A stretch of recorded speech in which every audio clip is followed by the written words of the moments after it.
Merci, Monsieur Gilles. Madame de Pellichy a la parole. Je vous remercie, Monsieur le Président. Chers collègues, comme on a déjà pu en débattre lors de la précédente session parlementaire, nous sommes bien évidemment favorables à cette expérimentation et on ne peut que se féliciter de voir qu'elle prend un tournant concret, avancée d'autant plus significative que jusque-là, dans le cadre de la lutte contre le chômage, nous n'avons malheureusement pas vu grand-chose du côté du gouvernement. Nous sommes donc très fiers, en région Centre-Val de Loire, d'avoir pu être choisis et d'avoir pu signer ces différentes conventions. Maintenant, que retenir de cette communication ? Nous avons 32 000 entrées en formation en 2016, c'est-à-dire environ 12 000 de plus que l'année précédente, et nous ne pouvons que partager les mêmes inquiétudes que celles de M. Fournier à cet égard, à savoir quels moyens supplémentaires, en particulier moyens humains, seront mis en place pour favoriser la consommation de ces nouvelles formations. Quand on lit votre communication, on se rend compte, par exemple, que dans le cadre des actions mises en place par Pôle emploi, nous sommes seulement à 25% de la consommation des objectifs fixés pour 2016 et pas seulement 51% des résultats par rapport à 2015. Je pense qu'il faut comparer par rapport aux objectifs 2016.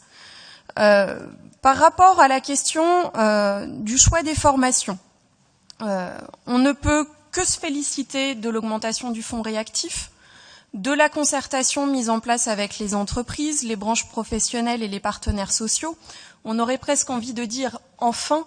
La formation professionnelle est également au service du développement économique et c'est là, à notre sens, une belle avancée et probablement le meilleur outil également pour favoriser le retour vers l'emploi. Simplement, nous aimerions pouvoir partager avec vous, ou en tout cas que vous partagiez avec nous, les conclusions des différents états généraux que vous avez pu tenir dans nos départements et également, lorsqu'elles seront finies, des cordées du territoire qui nous semblent être des éléments importants pour pouvoir aller plus loin dans la concertation et la démocratie participative que vous vantez. Par ailleurs, dans la question du partenariat État-région que vous développez dans votre communication, on peut se dire pourquoi ne pas aller jusqu'au bout ? Lors de la précédente session, nous vous avions fait des propositions sur, par exemple, un pilotage unique de la formation professionnelle ou sur la régionalisation de Pôle emploi. Et nous pensons effectivement qu'il s'agit là de réponses. En tout cas, lorsqu'on est dans le cadre d'une expérimentation, on pense que ça pourrait valoir le coup d'aller jusqu'au bout de la démarche. Enfin, la lutte contre le chômage ne se réduit pas à la formation professionnelle des demandeurs d'emploi. Elle doit s'inscrire dans un cadre plus vaste de retour vers l'emploi, d'adéquation, comme on a pu en parler au cours de ce débat, entre demandeurs d'emploi et offres d'emploi. Et quelles pourraient être vos pistes, justement, dans la lutte contre le chômage ? J'espère que les états généraux que vous avez tenus partout dans la région vous permettent désormais de pouvoir avoir des orientations.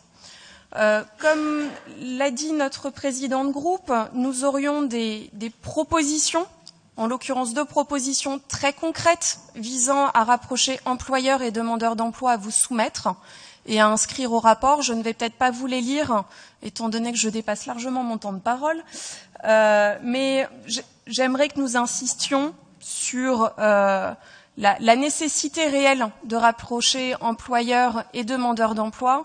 C'est le cas lorsqu'on parle de la labellisation des forums d'entreprise, comme 2000 emplois, 2000 sourires, comme le forum des entreprises de Sologne, qui font leurs preuves en termes de retour vers l'emploi.